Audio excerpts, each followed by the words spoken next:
Friends, how are you. उम्मीद है आप लोग सब अच्छे होंगे। तो आज हमारा टॉपिक है जनरेशन ऑफ कंप्यूटर, कंप्यूटर का युग। अब तक 5 जनरेशन हमारे कंप्यूटर फील्ड में आ चुके हैं। First generation, second generation, third generation, fourth generation और अभी जो दौर चल रहा है वह है फिफ्थ जनरेशन ऑफ कंप्यूटर। तो सबसे पहले हम स्टार्ट करते हैं फर्स्ट जनरेशन। तो फर्स्ट जनरेशन का जो पीरियड था वो था 1940 से लेकर के 1956 तक। इस पीरियड में जो हमारा कंप्यूटर था उसके साइज बहुत बड़ा साइज था, कम से कम एक रूम के बराबर, एक घर के रूम जितनी बड़ी साइज की होती है उतने बड़े साइज का हमारा फर्स्ट जनरेशन का कंप्यूटर था। और उस कंप्यूटर को ऑपरेट करने के लिए बहुत सारे लोगों की जरूरत पड़ता था। जैसे आज क्या है कि हम अकेले ही कंप्यूटर को हैंडल करते हैं, सारा काम हम अकेले ही कर लेते हैं। लेकिन उस जनरेशन यानी फर्स्ट जनरेशन में बहुत सारे लोग सब मिलकर एक कंप्यूटर सिस्टम को हैंडल करते थे।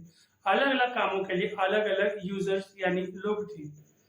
और उस समय कंप्यूटर पर काम करने के लिए उनको काफ़ी नॉलेज की जरूरत पड़ती थी। अब उस तरह की ट्रेनिंग दी जाती थी लोगों को, तभी वो कंप्यूटर में काम कर पाते थे। उस समय का जो लैंग्वेज था जो कंप्यूटर में चलता था वो था मशीन लैंग्वेज। जैसे आज का जो जनरेशन का जो कंप्यूटर है उसमें हाई लेवल लैंग्वेज की जरूरत पड़ती है जिसको समझना बहुत आसान है। लेकिन उस जनरेशन का जो कंप्यूटर था उसकी अपनी भाषा, यानी कि जो हम कंप्यूटर में जिस सॉफ्टवेयर को डालते थे उस सॉफ्टवेयर को समझना बहुत आसान नहीं था, बहुत ही टफ था। और ट्रेनिंग काफ़ी मुश्किल से लोगों को दी जाती थी। और बहुत सारे लोगों को ट्रेनिंग देने के बाद वो सारे कंप्यूटर पे काम कर पाते थे। उस जमाने का जो कंप्यूटर था वो टोटली बेस्ड था वैक्यूम ट्यूब टेक्नोलॉजी के ऊपर। याद रखिएगा, वैक्यूम ट्यूब टेक्नोलॉजी सबसे अधिक एग्जामों में क्वेश्चन पूछने वाले टॉपिक है ये। यानी फर्स्ट जनरेशन जो था वो वैक्यूम ट्यूब पर बेस्ड था, यानी सारा काम वैक्यूम ट्यूब ही करता था। और वैक्यूम ट्यूब कैसा आता था, तो आप ये देखिएगा कि जो बल्ब होती है, जो शीशे की बल्ब होती है, जो गोल शेप की होती है, उसी तरह का एक शीशे का बल्ब होता था जिसमें इलेक्ट्रोड्स लगे होते थे और उसमें से करंट फ्लो करता था, इलेक्ट्रिक फ्लो करती थी। वो जो ट्यूब था वैक्यूम ट्यूब, वो इलेक्ट्रिक को कंट्रोल करती थी। और यही वैक्यूम ट्यूब पूरे कंप्यूटर में लगा हुआ था, चाहे वो मॉनिटर हो, चाहे वो सीपीयू हो, सब कुछ ये वैक्यूम ट्यूब ही करता था। अब ये वैक्यूम ट्यूब का फंक्शन क्या था?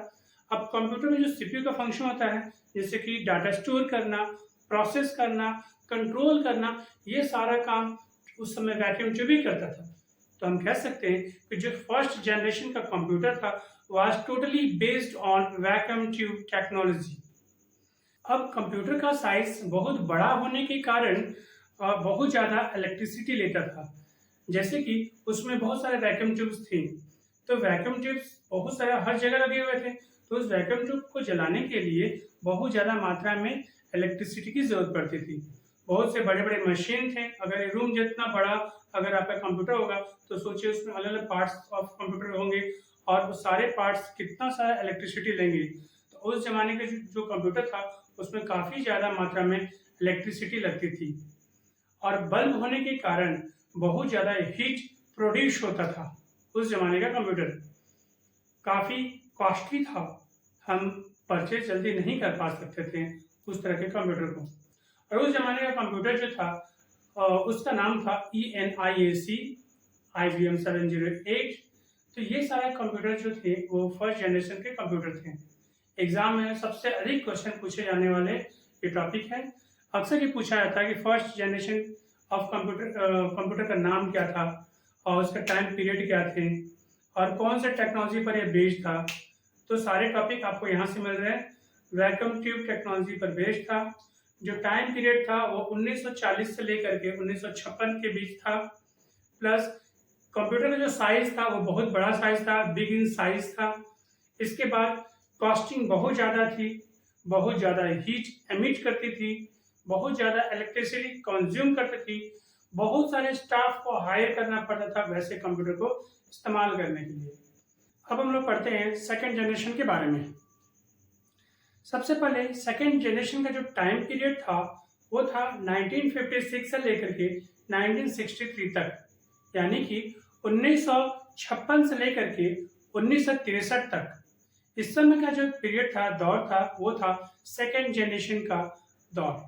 जिस तरह से पिछले जनरेशन यानी फर्स्ट जनरेशन में वैक्यूम ट्यूब पर काम होता था, लेकिन इस जनरेशन में क्या हुआ कि वैक्यूम ट्यूब को हटा करके ट्रांजिस्टर को ला दिया गया। यानी कि सेकेंड जनरेशन में ट्रांजिस्टर का हेल्प लिया गया। अब टोटली बेस्ड था ट्रांजिस्टर पर, तो हम कहेंगे कि second generation was based on transistor. अब चाहे मॉनिटर हो, चाहे सीपीयू हो, चाहे अदर प्रोसेसिंग यूनिट हो, सब में अब ट्रांजिस्टर का इस्तेमाल होने लगा।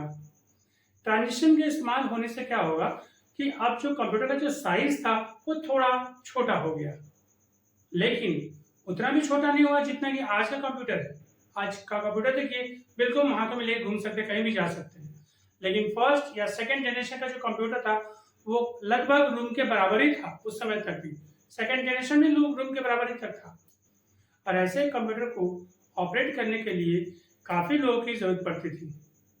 तो फर्स्ट जनरेशन हो चाहे सेकेंड जनरेशन हो, दोनों में बहुत सारे ऑपरेटर्स की ज़रूरत पड़ती थी। अब जिस तरह से फर्स्ट जनरेशन में लोगों को मशीन लैंग्वेज की नॉलेज होनी चाहिए थी, उसी तरह से सेकेंड जनरेशन में भी कंप्यूटर मशीन लैंग्वेज पर ही काम करता था। और जब तक कंप्यूटर लोगों को मशीन लैंग्वेज की नॉलेज ना हो, तब तक वो उस पर काम नहीं कर सकते थे। नेक्स्ट हम कॉस्टिंग की अगर बात करें तो उस समय भी कॉस्ट बहुत ज़्यादा था, बहुत महंगा था। आप परचेज नहीं कर सकते थे इतनी आसानी से, कहीं भी आप लेके मूव नहीं कर सकते थे, क्योंकि कंप्यूटर का साइज बहुत बड़ा था। आज हम कंप्यूटर को कहीं भी लेके जा सकते हैं। लैपटॉप हुआ तो बैग में ले आ सकते हैं, डेस्कटॉप हुआ तो भी हम लोग डब्बे में पैक करके कहीं भी ले आ सकते हैं। लेकिन उस जनरेशन यानी फर्स्ट और सेकंड जनरेशन का जो कंप्यूटर था वो इतना लार्ज साइज था कि हम उसको कहीं भी मूव नहीं कर सकते थे। बहुत ज़्यादा मात्रा में ट्रांजिस्टर इस्तेमाल होने के कारण बहुत ज़्यादा इलेक्ट्रिसिटी की ज़रूरत पड़ती थी, और उस समय हीट भी बहुत ज़्यादा ऐसी मशीन प्रोड्यूस करती थी। यानी कि फर्स्ट जनरेशन हो या सेकंड जनरेशन हो, बहुत ज़्यादा बिजली का इस्तेमाल होता था और बहुत ज़्यादा गर्मी निकलती थी। Still it was slow in process. दोनों ही जनरेशन में प्रोसेसिंग स्पीड कम थी, हालांकि बहुत ज़्यादा कम थी फर्स्ट जनरेशन में, उससे थोड़ी सी फास्ट हुई सेकेंड जनरेशन में। अगर सेकेंड जनरेशन के कंप्यूटर की बात करें तो उसका नाम है IBM 1620 यानी 1620 और दूसरा 7094। नेक्स्ट है थर्ड जनरेशन। अब हम देखते हैं कंप्यूटर का तीसरा युग क्या है। सबसे पहले हम बात करते हैं टाइम पीरियड के बारे में। तो थर्ड जनरेशन का जो टाइम पीरियड था वो था 1963 से लेकर के 1971 तक, यानी कि 1963 से लेकर के 1971 तक। इस जमाने का जो कंप्यूटर था उसकी जो साइज थी वो थोड़ी छोटी हो गई। नेक्स्ट है थर्ड जनरेशन। अब हम देखते हैं कि तीसरे जनरेशन में कंप्यूटर का क्या सिचुएशन था। तो सबसे पहले थर्ड जनरेशन का जो टाइम पीरियड था वो था 1963 से लेकर के 1971 तक। इसका मतलब 1963 से लेकर के 1971 तक। इस समय जो कंप्यूटर का साइज था वो काफ़ी छोटा हो गया जनरेशन 1 और जनरेशन 2 के कंपैरिजन में। इस जमाने के जो कंप्यूटर था उसमें अब मशीन लैंग्वेज पे काम नहीं होती थी। अब यानी मशीन लैंग्वेज की जगह पर हाई लेवल लैंग्वेज का इस्तेमाल होता था। और हाई लेवल लैंग्वेज एक ऐसा लैंग्वेज था जो कि आसानी से समझा जा सकता था। फर्स्ट और सेकंड जनरेशन में मशीन लैंग्वेज यानी लो लेवल लैंग्वेज पर ही काम होता था, जिसको समझना बहुत मुश्किल था, जो कि 0 और 1 से ही बना होता है। लेकिन मशीन लेवल यानी लो लेवल लैंग्वेज को हटा करके हाई लेवल लैंग्वेज को लाया गया। इस लैंग्वेज में यानी कि हाई लेवल लैंग्वेज में काम करना बहुत आसान है और समझना भी बहुत आसान है। थर्ड जनरेशन या उसके आगे का जो भी जनरेशन हुआ सारे हाई लेवल में ही काम हुए हैं। हालांकि हाई लेवल कंप्यूटर समझता नहीं है, लेकिन कंप्यूटर सिर्फ मशीन लैंग्वेज ही समझता है। तो होता क्या है कि आज जो हम लोग हाई लेवल में काम करते हैं, हाई लेवल लैंग्वेज में काम करते हैं, वो उसके कोड को मशीन लैंग्वेज में कन्वर्ट करना होता है पहले, इसके बाद मशीन समझता है। अब यहाँ डिफरेंस क्या है, यहाँ पर क्यों आया हाई लेवल लैंग्वेज? हालांकि मशीन तो समझता है मशीन लेवल लैंग्वेज यानी लो लेवल लैंग्वेज, और हम आज काम कर रहे हैं हाई लेवल लैंग्वेज, क्योंकि मशीन कोड समझना में बहुत मुश्किल है और हाई लेवल लैंग्वेज समझना बहुत आसान है। तो हम क्या किए कि हाई लेवल लैंग्वेज में काम किए, इसका जब मशीन तक हम भेजे तो उसको कन्वर्ट कर दिया मशीन लैंग्वेज में, तो हमारा काम भी ईजी हो गया, मशीन का काम भी ईजी हो गया। इसीलिए हाई लेवल लैंग्वेज को डिजाइन किया गया। आज जो मार्केट में हाई लेवल लैंग्वेज चलता है वो चलता है सी, सी प्लस प्लस, जावा, ये सारे जो भाषाएं हैं यानी लैंग्वेज है उसको कहते हैं high level language. High level language में काम करना बहुत आसान है क्योंकि इसमें इंग्लिश वर्ड्स है जो कि कुछ अलग से मीनिंग रखती है और उसको हम समझ करके आगे का ऑपरेशन करते हैं। हमारे नेक्स्ट वीडियो में आप देखेंगे सॉफ्टवेयर टॉपिक पर, उसमें बताया जाएगा कि लो लेवल लैंग्वेज और हाई लेवल लैंग्वेज क्या है, उसमें क्या फंक्शंस है, उससे क्या फायदे हैं, मशीन कैसे कन्वर्ट करता है हाई लेवल लैंग्वेज को मशीन लेवल लैंग्वेज में।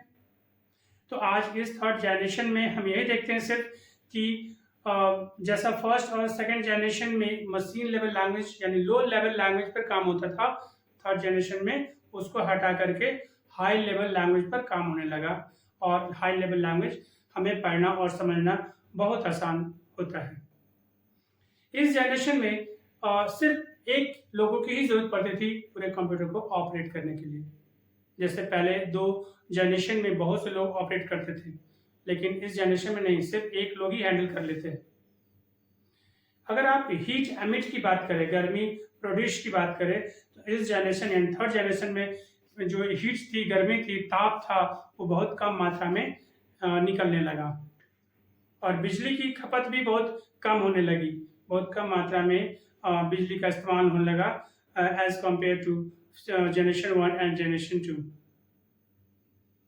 अगर प्रोसेसिंग स्पीड की बात करें तो जो थर्ड जनरेशन की प्रोसेसिंग स्पीड है, जो काम करने की तीव्रता है, उसकी गति है, वो काफ़ी फास्ट हो गई as compare to second generation.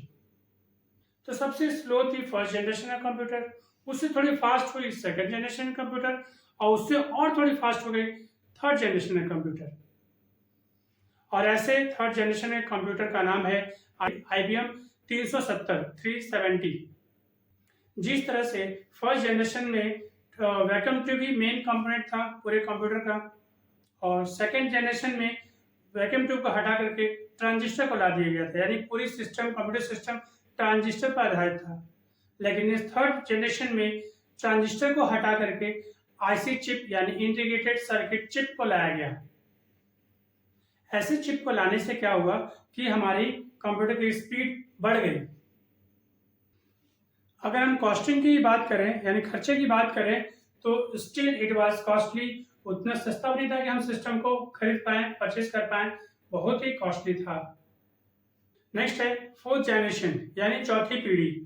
Computer की जो चौथी पीढ़ी थी उसकी जो टाइम पीरियड था वो था 1971 से लेकर 1980 तक, यानी कि 1971 से लेकर 1980 तक। ये जो समय था वो था कंप्यूटर का चौथा युग यानी फोर्थ जनरेशन। जैसा कि पिछले जनरेशन में IC चिप का इस्तेमाल होता था कंप्यूटर को ऑपरेट करने के लिए, इस बार क्या हुआ कि बहुत सारा IC चिप को एक प्लेट पे इनबिल्ट कर दिया गया और बन गया VLSI चिप यानी माइक्रो प्रोसेसर। यानी कि इस जनरेशन यानी चौथे जनरेशन में VLIC माइक्रो चिप का इस्तेमाल किया जाने लगा। VLSI मतलब वेरी लार्ज स्केल इंटीग्रेटेड, यानी IC चिप जो थर्ड जनरेशन में इस्तेमाल होता था, उस थर्ड जनरेशन का जो चिप था उसको बहुत सारी मात्रा में एक प्लेट पर एनेबल कर दिया गया, डाल दिया गया और बन गया एक माइक्रो प्रोसेसर जिसको VLSI टेक्नोलॉजी भी कहते हैं। तो मेन टॉपिक यही है कि चौथे जनरेशन में VLSI माइक्रो चिप पर पूरा सिस्टम बेस्ड है। इस सिस्टम को हैंडल करने के लिए सिर्फ एक लोग की जरूरत पड़ती है। अब वो जमाना गया जब पे बहुत सारे कंप्यूटर लोगों की जरूरत पड़ती थी ऑपरेट करने के लिए। चौथा जनरेशन सिर्फ एक लोग ऑपरेट करते थे। नेक्स्ट जो लैंग्वेज थी वो थी हाई लेवल लैंग्वेज, यानी कि पहला जनरेशन और सेकंड जनरेशन के जैसा लो लेवल पे काम नहीं होता था। जिस तरह से थर्ड जनरेशन में हाई लेवल की नॉलेज लोगों की ज़रूरत पड़ती थी, उसी तरह से फोर्थ जनरेशन में भी जो कंप्यूटर बेस्ड था वो था based on high level language, यानी कि हाई लेवल लैंग्वेज पर ही आधारित था कंप्यूटर की अपनी भाषा। नेक्स्ट कॉस्टिंग की बात करें तो काफ़ी सस्ता हो गया और जनरेशन के मुकाबले में, और हीट बहुत कम प्रोड्यूस होती थी, जो ताप होता था बहुत कम आने लगा, बहुत कम गर्म होने लगा मशीन, और बिजली भी कम इस्तेमाल होने लगा। कॉस्टिंग की बात करें तो परचेस कर सकते थे, फिर भी कॉस्टिंग ज़्यादा थी। अगर स्पीड की बात करें तो पिछले 3 जनरेशन से काफ़ी फास्ट थी इस जनरेशन की कंप्यूटर, और इस जनरेशन में जो कंप्यूटर आए उसका नाम है डेक 10। तो याद रखिएगा, जो मेन टॉपिक है फोर्थ जनरेशन की, वो है fourth generation system was based on VLSI microchip technology, पहला हो गया। दूसरा होगा डेक 10 इसका एग्जाम्पल है। तीसरा हो गया इसकी स्पीड है काफ़ी फास्ट हो गई as compare to third generation. Next है स्मॉल इन साइज, साइज बहुत छोटा हो गया। नेक्स्ट है और काफ़ी सस्ता हो गया पहले कंपैरिजन में। हीट बहुत कम देने लगा, इलेक्ट्रिसिटी बहुत कम लेने लगा, सिर्फ एक लोग ही कंप्यूटर को हैंडल कर सकते थे। ये सारे फीचर्स थे फोर्थ जनरेशन की। और अब है पांचवा और अंतिम जनरेशन यानी फिफ्थ जनरेशन, यानी आज का जो युग है उसको कहते हैं फिफ्थ जनरेशन, जो कि 1980 से चलते आ रहा है, यानी 1980 से अब तक पांचवा जनरेशन ही चल रहा है। आप देख रहे होंगे कि इस जनरेशन में कंप्यूटर का साइज क्या है, बिल्कुल छोटा। लैपटॉप हो चाहे डेस्कटॉप हो चाहे पाम टॉप हो, ये सारे कंप्यूटर्स फिफ्थ जनरेशन के कंप्यूटर हैं, जिसको आसानी से हैंडल किया जा सकता है, एक जगह से दूसरे जगह ले जा सकते हैं। ऐसे कंप्यूटर को ऑपरेट करने के लिए सिर्फ एक लोग की जरूरत पड़ती है। ये जो सारे कंप्यूटर्स थे, यानी फिफ्थ जनरेशन के जो कंप्यूटर है, वो सारे सॉफ्टवेयर हाई लेवल सॉफ्टवेयर से बने होते हैं, जिसको समझना बहुत आसान है। अगर हम चाहेंगे कि हाई लेवल सॉफ्टवेयर सीख करके हम कोई सॉफ्टवेयर डिजाइन कर ले, सिस्टम को एक नया दिशा दे दे, तो वो पॉसिबल है।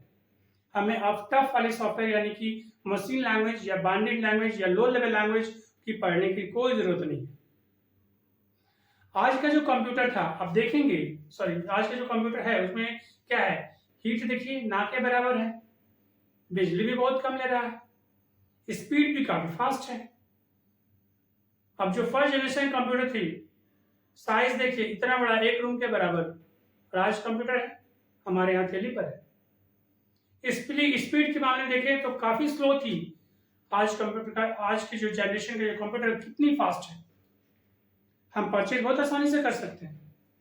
लगभग बहुत सारे घरों में आज कंप्यूटर है, हर ऑफिस में कंप्यूटर का इस्तेमाल होती है। कंप्यूटर सस्ता दाम हो गया है, पहले के जनरेशन के जो कंप्यूटर्स थे वो काफी कॉस्टली थे।